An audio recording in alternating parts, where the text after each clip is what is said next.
छत्तीसगढ़ और तेलंगाना के सीमावर्ती इलाके में 20 दिनों तक एक जो बड़ा ऑपरेशन चला, जिसे ऑपरेशन ब्लैक फॉरेस्ट का नाम दिया गया, यह ऑपरेशन पूरी तरह से समाप्त हो चुका है। और इसमें कल एक बड़ा प्रेस कॉन्फ्रेंस पुलिस के अधिकारी और सीआरपीएफ के बड़े अधिकारियों ने बीजापुर में लिया। इसी दौरान जब बीजापुर में सीआरपीएफ के डीजी, छत्तीसगढ़ के डीजी प्रेस कॉन्फ्रेंस कर रहे थे, तब माओवादियों के सेंट्रल कमेटी के प्रवक्ता अभय ने एक बार फिर से शांति वार्ता और युद्ध विराम को लेकर एक 2 पन्ने का प्रेस नोट जारी किया।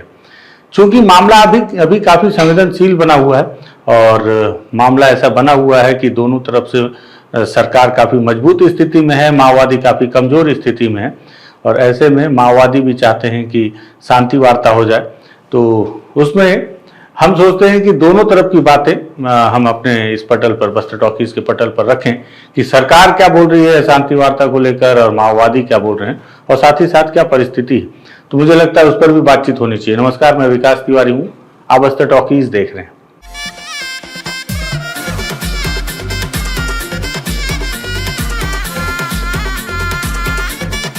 दरअसल जब 20 दिनों तक ये ऑपरेशन चला तो आपको याद होगा इस दौरान शांति वार्ता को लेकर, हालांकि इसके पहले से ही शुरुआत हो गई थी।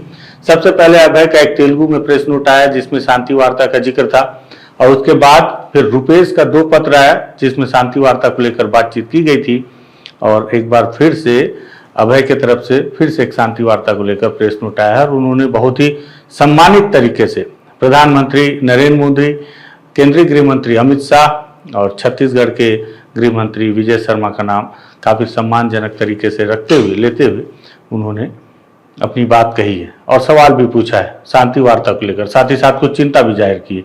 मुझे लगा कि इस सारी बातचीत को आपके सामने रखूं। देखिए, जो प्रेस नोट है जो माओवादियों के सेंट्रल कमेटी के प्रवक्ता अभय ने भेजा है, और उसमें उन्होंने क्या लिखा है वो मैं पढ़ देता हूं, इसे आप सुने, फिर उस पर भी बातचीत कर लेंगे। उन्होंने लिखा है, ये 10 मई 2025 का पत्र है जिसमें अभय ने लिखा है कि शांति वार्ता के जरिए जन समस्याओं का स्थायी समाधान करने हमारी पार्टी हमेशा तत्पर है। आदरणीय मोदी जी के सरकार इसके लिए तैयार है या नहीं, स्पष्ट करें।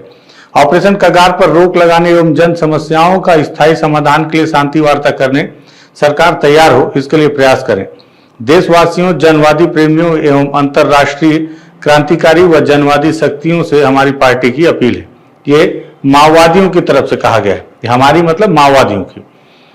माओवादी उन्होंने आगे लिखा है, हमारी पार्टी की केंद्रीय कमेटी की तरफ से मैं मतलब अभय ने 25 अप्रैल को दूसरा प्रेस बयान जारी कर केंद्र व राज्य सरकारों से यह अपील किया था कि जन समस्याओं का स्थायी समाधान के लिए समय सीमा के साथ युद्ध विराम की घोषणा कर शांति वार्ता चलाएं।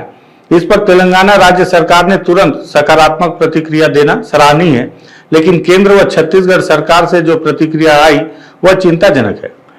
उसमें केंद्रीय गृह मंत्रालय के राज्य मंत्री बंडी संजय जी और छत्तीसगढ़ के उप मुख्यमंत्री राज्य के गृह मंत्री विजय शर्मा जी ने यह घोषणा की कि युद्ध विराम करने का सवाल ही नहीं उठता और अब हथियार छोड़ने के बगैर माओवादियों से शांति वार्ता करना संभव नहीं है। विजय शर्मा जी ने बार बार यह घोषणा की कि बिना शर्त शांति वार्ता करने के लिए सरकार तैयार है, पर अब उसके विपरीत युद्ध विराम करने के बगैर ही माओवादियों को हथियार छोड़ने का शर्त लगाएं। दरअसल हमारी पार्टी के नेतृत्व में क्रांतिकारी आंदोलन तेलंगाना व छत्तीसगढ़ तक ही सीमित नहीं है।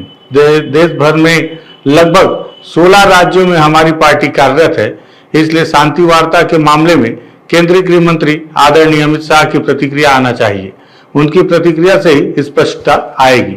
हालांकि माओवादियों ने 16 राज्यों में अपने पार्टी के कार्यरत होने का दावा जरूर किया है, लेकिन अब सरकार का ऐसा मानना है कि ये दावा उनका जो है अब सिकुड़ता चला जा रहा है। अगर आप माओवादी पूरे देश में कितने राज्यों में अभी तक कार्यरत हैं या सक्रिय हैं, इस पर अगर आप सर्च करेंगे तो जो आंकड़े सामने आएंगे तो उसमें बताएगा इकोनॉमिक्स टाइम्स के अनुसार कि 2013 में आंकड़ा 126 था जितने जिलों में माओवादियों की उपस्थिति थी, जो अप्रैल 2024 तक घटकर 38 रह गई। हालांकि 2025 तक जो नक्सलवाद की गतिविधियां मुख्य रूप से हैं वो 18 जिलों तक ही सीमित रह गई हैं, जिसमें 6 जिलों को ही अत्यधिक प्रभावित श्रेणी में रखा गया है। और जो 6 सबसे अत्यधिक प्रभावित श्रेणी है जो सरकार के अनुसार, उसमें छत्तीसगढ़ के बीजापुर, कांकेर, नारायणपुर और सुकमा को शामिल किया गया है, झारखंड के पश्चिम सिंहभूम को और महाराष्ट्र के गढ़चिरौली को। ये केवल 6 जिले हैं जहां अत्यधिक माओवाद का प्रभाव देखा जा रहा है। साथ ही साथ अन्य प्रभावित जिलों की अगर बात की जाए तो छत्तीसगढ़ के दंतेवाड़ा, गरियाबंद, मोला मानपुर, अंबागढ़ चौकी, ये इलाके हैं जिन इलाकों को सम्मिलित किया गया है। उड़ीसा के कालाहांडी, कंधमाल, मलकानगिरी, नुआपाड़ा, मध्य प्रदेश के बालाघाट, मंडला, तेलंगाना के भद्राद्री कोट्टागुड़ेम और मुलुगु और आंध्र प्रदेश के अल्लूरी सीताराम राजू, ये जिले जो नक्सल प्रभाव के तौर पर इन्हें सम्मिलित किया गया है। लेकिन माओवादियों का कहना है कि उनकी पार्टी देश के 16 राज्यों में अभी भी कार्यरत है और यही वजह है कि वो केंद्रीय गृह मंत्री से इसकी प्रतिक्रिया चाहते हैं। माओवादियों के जो केंद्रीय कमेटी के प्रवक्ता हैं अभय, उन्होंने आगे लिखा है कि उनकी पार्टी 2002 से ही शांति वार्ता के प्रति अपना रुख स्पष्ट करती आ रही है। 2004 में जनता एवं जनवादी प्रेमियों की मांग को लेकर अविभक्त आंध्र प्रदेश में तत्कालीन कांग्रेस की राज्य सरकार ने उनकी पार्टी के साथ वार्ता की, पर उस वार्ता को उसने अंतिम चरण तक नहीं ले जा सके। बीच में एक तरफा ही वार्ता से पीछे हट गई। उस समय मामला आंध्र प्रदेश राज्य तक ही सीमित रहा। लेकिन 2010 में देश के नागरिक समाज एवं जनवादी प्रेमियों की अपील को लेकर उनकी पार्टी की केंद्रीय कमेटी की तरफ से केंद्र सरकार ने शांति वार्ता चलाने के लिए गंभीर प्रयास किए। लेकिन शांति वार्ता के लिए प्रयासरत उनकी पार्टी के प्रवक्ता आजाद को तत्कालीन कांग्रेस सरकार ने षड्यंत्र के साथ पकड़कर हत्या कर दी। इसी दौरान पश्चिम बंगाल में केंद्र और राज्य सरकारों के द्वारा उनकी पार्टी के पोलित ब्यूरो सदस्य रामजी मल्लोझला कोटेश्वरलू की हत्या की गई। शांति वार्ता की प्रक्रिया को कुचल दिया गया। तब से लेकर अभी तक शांति वार्ता के मामले में उनकी पार्टी का रुख में कोई बदलाव नहीं आया। उनकी पार्टी चाहती है कि शांति वार्ता के लिए वो हमेशा तत्पर है, लेकिन केंद्र सरकार की तरफ से कभी ऐसी पहल नहीं की गई। यह चिंताजनक है। आज ऑपरेशन कगार में उनकी पार्टी के नेतृत्व, कैडर समेत बड़ी संख्या में आदिवासियों का नरसंहार किया जा रहा है। इससे उनकी पार्टी को और आदिवासियों के अस्तित्व के ऊपर गंभीर सवाल सामने आया है, यह सच है। लेकिन केवल इसी कारण से ही उनकी पार्टी शांति वार्ता पर बयान देने के लिए जो मीडिया को, हालांकि माओवादियों ने यहाँ पर गोदी मीडिया कहा है, गोदी मीडिया के जहरीले प्रचार से जरा भी सच नहीं है। मतलब अभय का ये कहना है कि जो मीडिया में बयान दिया जा रहा है कि अभी डर गए हैं माओवादी, इसलिए शांति वार्ता के लिए आगे आ रहे हैं, या कमजोर पड़ गए हैं, खत्म होने वाले हैं, इसलिए शांति वार्ता के लिए कर रहे हैं, ये सच नहीं है। बल्कि माओवादियों का ये कहना है कि वो जो आदिवासियों की हत्या हो रही है उनके अनुसार, उसे बचाने के लिए वो इस तरह के शांति वार्ता को लेकर पहल कर रहे हैं लगातार। दरअसल इस बार शांति वार्ता का प्रस्ताव इस देश के जिम्मेदारी नागरिकों की तरफ से आई। इस प्रस्ताव को उनके द्वारा तहे दिल से स्वीकार करते हुए उन्हें धन्यवाद बताते हुए एक संदेश भेजा है। अभय ने कहा कि शांति वार्ता को लेकर पार्टी के रुख को फिर एक बार बताते हुए उन्हें भेजा और इसे ही उन्होंने प्रेस विज्ञप्ति के रूप में मीडिया में दे दिया और यही 28 मार्च 2025 का एक प्रेस बयान है।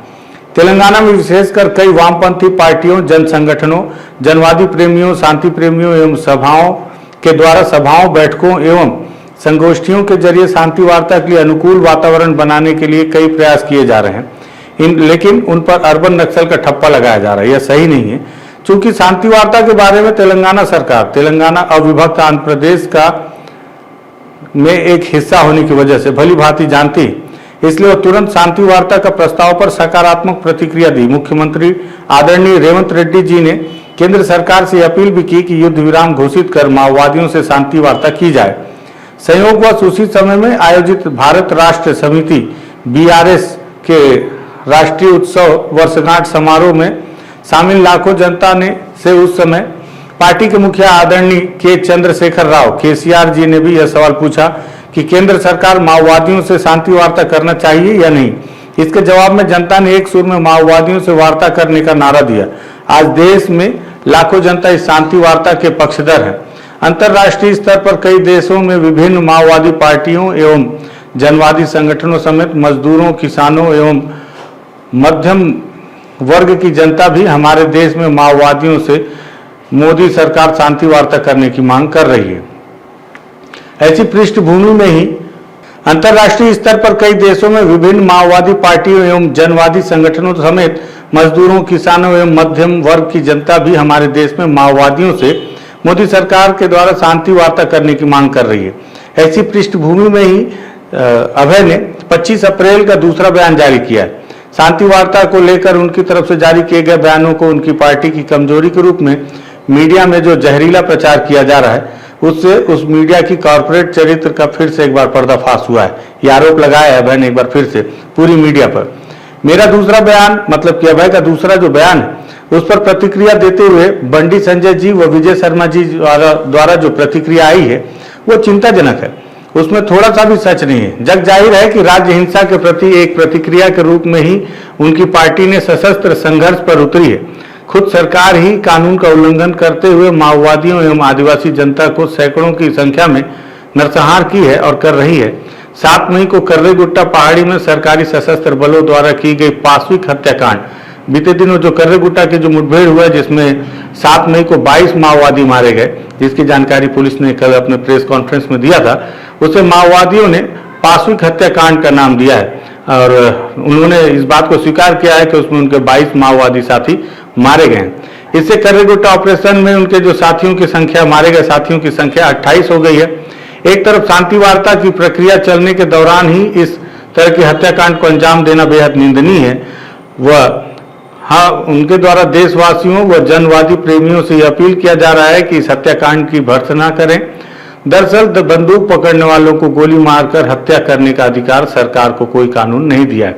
इस सच्चाई पर पर्दा डालने एवं सच को झूठ बनाने पर वे क्यों ऐसा तुला है, ये शायद वही जानते हों, लेकिन इसमें वो कभी सफल नहीं हो पाएंगे।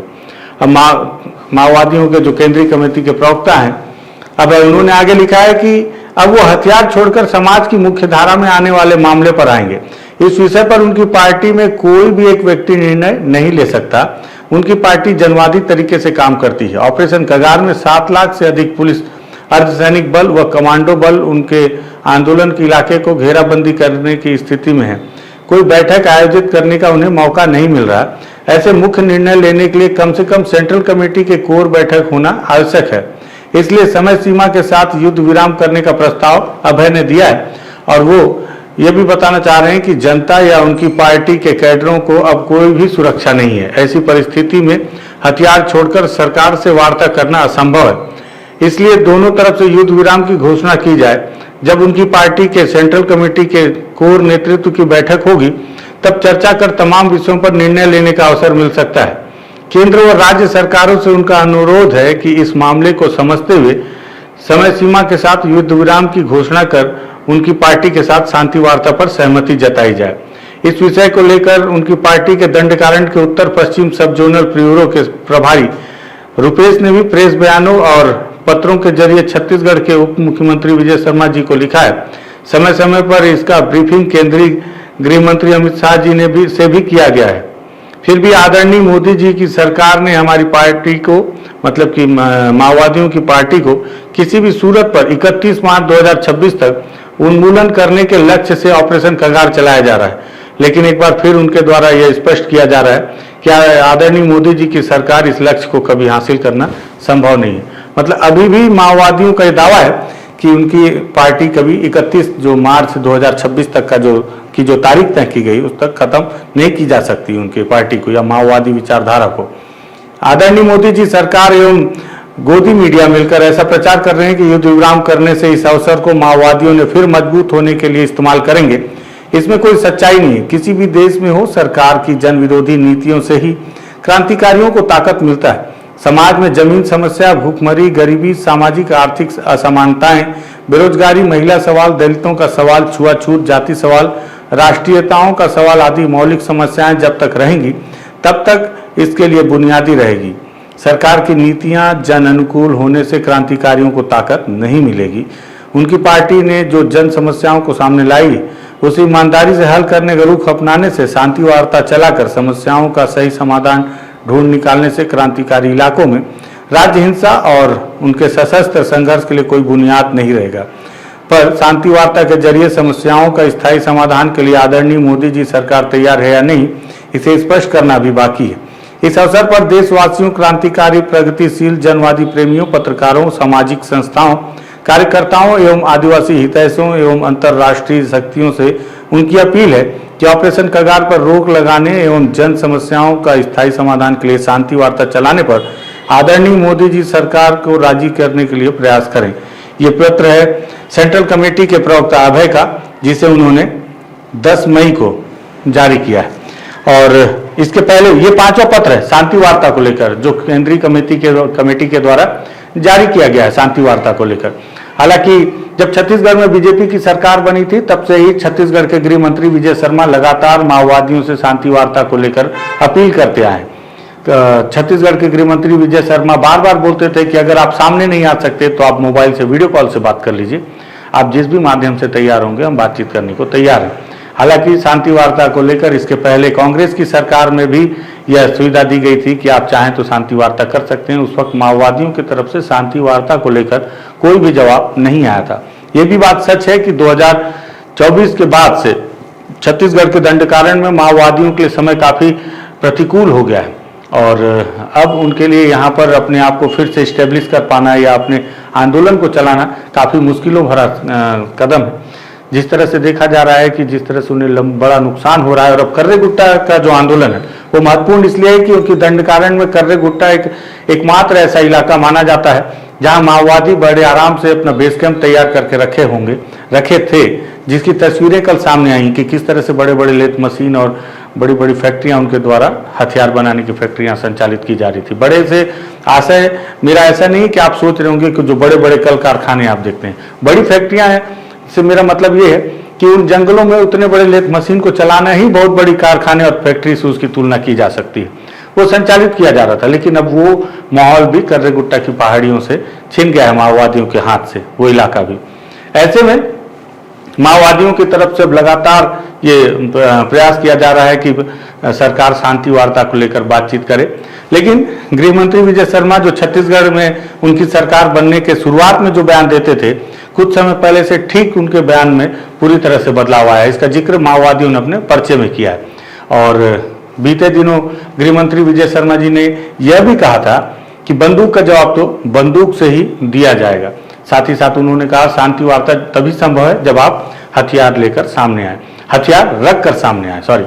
और जिस तरह से बीते दिनों कर्रे गुट्टा पहाड़ियों में चल रहे ऑपरेशन के समय तेलंगाना से अचानक से एक बड़ी आवाज निकल कर आई कि शांति वार्ता पर जोर दिया जाने लगा। कई सामाजिक संगठनों के द्वारा, कई पार्टियों के द्वारा, वहां के मुख्यमंत्री रेवंत रेड्डी के साथ साथ पूर्व मुख्यमंत्री का भी बयान और इस पर उनकी सहमति देना कि शांति वार्ता होना चाहिए। उसको लेकर बीते दिनों गृह मंत्री विजय शर्मा जी ने भी एक बयान दिया कि ये लोग तब कहाँ थे जब छत्तीसगढ़ के लोग मारे जा रहे थे। उनका यह कहना था कि जब आज शीर्ष नेतृत्व फंसा है कर्रे गुट्टा की पहाड़ी में, या आज वो आलम है कि शीर्ष नेतृत्व मारा जा रहा है लगातार मुठभेड़ों में अलग अलग तरीके से, तब जाकर तेलंगाना से शांति वार्ता की बात पर वो लोग जोर दे रहे हैं जो जंगलों में नहीं शहरों में रहते हैं, और उन्हें अर्बन नक्सली का खिताब भी दिया गया। हालांकि उस पर भी केंद्रीय कमेटी के प्रवक्ता अभय ने लिखा है कि उन पर जो ठप्पा लगा दिया गया है, जो लोग शांति वार्ता की पहल कर रहे हैं या उसकी वकालत कर रहे हैं, उन्हें अर्बन नक्सल कहना गलत है। वो समाज के लिए अर्बन शांति वार्ता की बातचीत कर रहे हैं। इस तरह के दोनों तरफ से वाद विवाद की एक प्रक्रिया चल रही है और इस प्रक्रिया के बीच माओवादियों को एक बड़ा नुकसान लगातार पहुंच रहा है। 31 माओवादी मारे गए हैं, जिसमें कि अब तक 26, क्योंकि कल यह अभय का प्रेस नोट आया और कल तक ये आंकड़ा जारी नहीं था कि कितने माओवादी एक्चुअल में मारे गए हैं और उनकी शिनाख्ती क्या है, लेकिन 26 को माओवादियों ने खुद स्वीकार किया है कि वो उनके साथी थे जो इस मुठभेड़ में मारे गए हैं। और साथ ही साथ एक बड़ा नुकसान उन्हें हुआ ही है उस कर्रे गुट्टा की पहाड़ी से। लेकिन सरकार का अब अभय के इस प्रेस नोट के बाद से कोई भी पक्ष सामने नहीं आया। मुझे लगता है कि जो आखिरी विजय शर्मा जी का जो बयान था कि हथियार रखेंगे तभी शांति वार्ता संभव है, और शांति वार्ता में भी जो उन्होंने समर्पण नीति सरकार ने तैयार की है उसे स्वीकार कर लेना ही शांति वार्ता मानी जाएगी, ऐसे सरकार का सोच है। मुझे लगता है कि अब सरकार की तरफ से इसके आगे बढ़ने की कोई उम्मीद मुझे नजर नहीं आती इस बयान के बाद से। और वहीं दूसरी तरफ माओवादियों के इस पत्र के बाद अब देखना होगा कि उनकी आगे की रणनीति क्या होगी। क्या वाकई में हथियार रखकर वापस लौटेंगे या शांति वार्ता के लिए अभी भी बार बार उनके द्वारा पत्र जारी किया जाएगा, और पत्र जारी किया जाएगा तो शहर में अगर उनके समर्थन में कोई आता है शांति वार्ता को लेकर तो उन्हें फिर अर्बन नक्सल का खिताब दिया जाएगा। तो क्या ऐसे में शहर के लोग या बाकी के सामाजिक कार्यकर्ता भी इस पर अपनी पहल फिर से दिखाएंगे या फिर से वो पहल कर पाएंगे कि शांति वार्ता की तरफ आगे बढ़ना चाहिए सरकार को या नहीं, ये तो आने वाला वक्त बताएगा। शांति वार्ता एक महत्वपूर्ण विषय है इस दौरान, इस समय में जब माओवादियों पर एक बड़ा आघात हो रहा है, बड़ा प्रहार किया जा रहा है और जिसमें जवान लगातार सफल हो रहे हैं। उनके इलाके से उनकी मजबूत जमीन वापस छीन ली जा रही है और वापस अपने कब्जे में ली जा रही है। इस समय में माओवादियों की तरफ से प्रेस नोट क्या जो सरकार सोच रही है वो सही है कि उन्होंने अपनी खत्म होती जमीन को बचाने के लिए एक षड्यंत्र रचा है शांति वार्ता के जरिए, या माओवादियों का कहना सही है कि वो षड्यंत्र नहीं बल्कि वाकई में अमन चैन चाहते हैं। वो चाहते हैं कि आदिवासियों की हत्या ना हो, वो चाहते हैं कि उनके जो सीनियर कॉमरेड हैं या उनके जो बड़े नेता हैं वो न मारे जाएं। ये सच है, ये तो आने वाला वक्त बताएगा। मुझे लगा एक महत्वपूर्ण पत्र है, इस पर विधिवत बातचीत होनी चाहिए। आपको विधिवत इस सारे पत्र को पढ़कर सुना दूं ताकि आप भी अपनी बात रख सकें। अगर आपके मन में कोई बात हो तो आप कमेंट के जरिए बताइएगा, हम भी समझने की कोशिश करेंगे। और साथ ही साथ अगर लगता है ये बात महत्वपूर्ण है, सब तक जानी चाहिए, तो इसे शेयर कर दीजिएगा। बस्तर टॉकीज को सब्सक्राइब कीजिएगा। धन्यवाद।